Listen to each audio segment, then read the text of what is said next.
सिर्फ ज्ञान नहीं, real stories, real talks, no script, no filter, presenting a woman who is endlessly and selflessly taking care and protecting animals since many years. So जल्पाबेन, आपने ये सब कब से शुरू करा? आपकी जर्नी कहाँ से शुरू हुई? આ લગભગ 12-13 વર્ષ પહેલા મેં ચાલુ કર્યું અને મને પહેલેથી ગમતું હતું કે કંઈક આપણે રૂટીન કામથી કંઈક અલગ કરવું જોઈએ અને હંમેશા સોસાયટી પાસેથી જે લીધું છે કંઈક આપણે આપવું જોઈએ.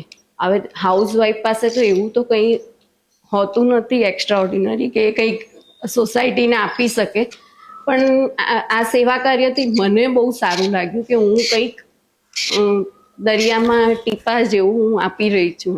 ये इग्वाना आपके पास कैसे आए?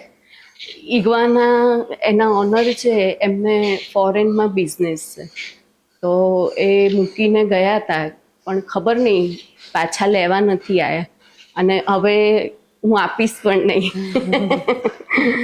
और आपको क्या इंस्पायर किया ये शुरू करने के लिए? આ બધું મને મારી પાસે પહેલાં લેબ્રાડોર હતું, શેરુ. શેરુએ મને ઇન્સ્પાયર કરી ક્યાંય ને ક્યાંય, કારણ કે જ્યારે શેરુ આવ્યો ત્યારે ખબર પડી કે પ્રાણી પ્રેમ શું છે અને એમનામાં કેટલો નિસ્વાર્થ પ્રેમ હોય છે. જ્યારે બી આપણે 5 મિનિટ 10 મિનિટ યા ગમે ત્યારે આપણે ડાઉન હોઈએ ત્યારે એટલો બધો પ્રેમ બતાવે છે અને લાગણી બતાવે છે. ત્યાંથી હું ઇન્સ્પાયર થઈ. सो आप क्या कहना चाहोगे यंगस्टर्स को? क्या मैसेज देना चाहोगे कि वो लोग भी इन सब चीज़ों से इंस्पायर हो सके? હું એટલો જ મેસેજ આપીશ કે તમે સોશિયલ મીડિયા જોઈને લાવતા નહીં આ લોકોને, કારણ કે તમે લાવો છો તો તમારી ડ્યુટી સમજજો. જેમ કે ડોગની એજ છે 15 વર્ષ, તો 15 વર્ષ તમારી જવાબદારી છે એને સાચવવાની, એ તમારું ફેમિલી મેમ્બર છે, એ રીતે કેર કરવાની. એને પ્લીઝ તમે રમકડું સમજીને લાવશો નહીં, या कोई बर्ड ने भी. एंड आपने इसको राजेश फाउंडेशन के साथ कैसे कनेक्ट किया?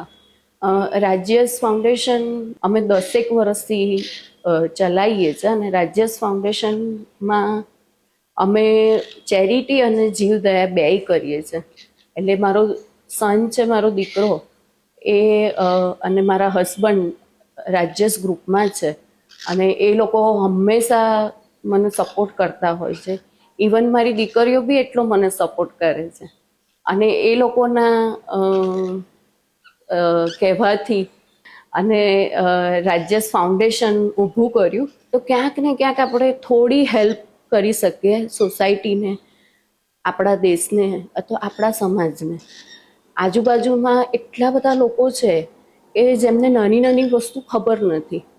લાઈક આપણે કચરો બી આપણે અલગ નથી કરતા, આપણે ड्राई वेस्ट वेट वेस्ट अलग नहीं करते, सब मिक्स करके अभी भी लोग ऐसे ही डंप अभी कर भी देते हैं. पूरा फेंक रहे हैं. हम एक छोटा स्टेप तो कर ही सकते हैं कि भी सेग्रीगेट द वेस्ट. यस, હું મેસેજ આપીશ કે સોસાયટીમાં એક નાનું યોગદાન તમારા આખી લાઈફ ચેન્જ કરી નાખશે. ये थी जल्पा शाह की स्टोरी, जिन्होंने बहुत कुछ सोसाइटी के लिए किया है और जिनसे हम भी बहुत इंस्पायर हुए. Share this story to inspire others. Thank you.